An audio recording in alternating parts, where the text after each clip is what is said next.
Welcome back into Main Street Living. You guys know that summertime means being outside more, unless you're here where I'm in Las Vegas and it's 120 degrees outside. Not as much, but still finding ways to enjoy the sun. And honestly, if you're not diligent with the sunblock, usually can result in a sunburn. Yes, I think we've all been there, right? Reaching for that bottle of aloe vera to soothe the burn. But did you know that many of the aloe products on the market that you buy don't have real aloe in them? Yeah, this is so confusing to me. Heather Florio from the Desert Harvest is an expert on all things aloe and is here to help us out. Welcome to Main Street Living. Thanks for joining us. Yeah, thank you for having me. So I didn't even know this is a thing. You're saying that there are some fake aloe products on the market? Yes, so in 2016, Bloomberg did a study of, took aloe veras from lots of different big box stores, and they did independent third-party testing and found that all of these aloe veras had absolutely no actual aloe vera in them. And the reason is there is an ingredient called maltodextrin, which it's like a sugar substitute, and it can mimic on the typical tests that are done for it to go into production per FDA standards. It can actually mimic aloe vera on the test. So unless you do expensive, more in-depth testing, you're not going to find out that your product has absolutely no aloe vera actually in it. Wait, are they lying on the labels? Like when it says they're lying on the labels? Yeah. So consumers would have absolutely no idea that they're just buying a sugar substitute. It's a cheap knockoff thing to sell a product. Wow. So Heather, why doesn't the FDA just regulate aloe vera products? Well, the thing is so even for companies like us, this testing that Bloomberg did is very expensive testing. We can't do this on every batch that comes out. And this is the only testing that is required for the FDA to sit there and say, okay, you pass the testing, you get a certificate of analysis, and your product goes to market. And so that is essentially, and skincare has even almost a lower bar than supplement industry, that type of thing. So skincare has even a little bit of a lower setting unless it's an over-the-counter drug, which aloe vera gelée is not.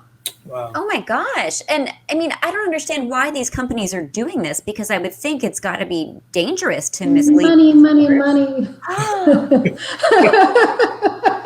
How much can we sell with putting a cheap sugar substitute? I can't. Is it dangerous to consumers to not know this?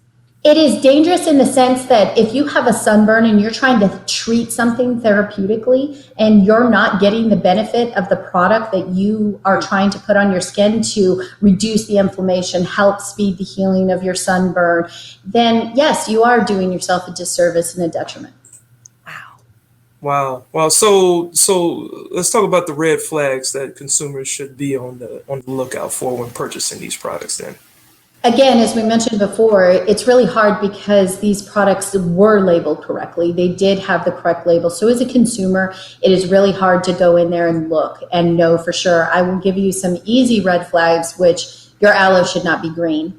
Aloe is clear. and so that's a big one. Number two, a big thing to look for is like inner leaf gel. This is, so when you open up an aloe leaf and you're looking inside, you've got the thick gel layer, and then below that you have a tiny thin yellow layer, which is the anthraquinones. These are latex chemicals naturally in aloe vera. When taken internally, they can irritate the colon, and externally they'll make, if you just take aloe directly from the leaf, it makes it all hard and cakey. So a cheap method is to just scrape off of the top and avoid the anthraquinones completely. We process the whole leaf because some of the best nutrients are down by the rind, and we want as much nutrients as possible in our product. So looking for inner leaf gel is another way to do it. On the label, it'll say it back there. It'll say aloe, inner leaf, whole leaf, inner and outer leaf. These are kind of some of the common terms.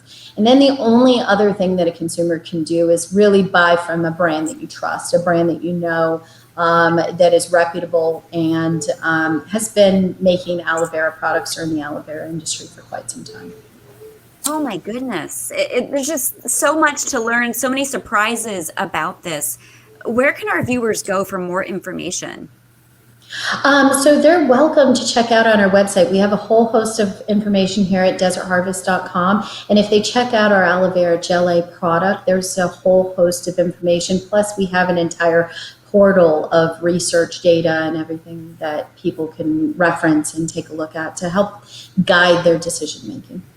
Awesome. Wow. Oh my gosh, you've blown our minds today, but it's very good to know this information.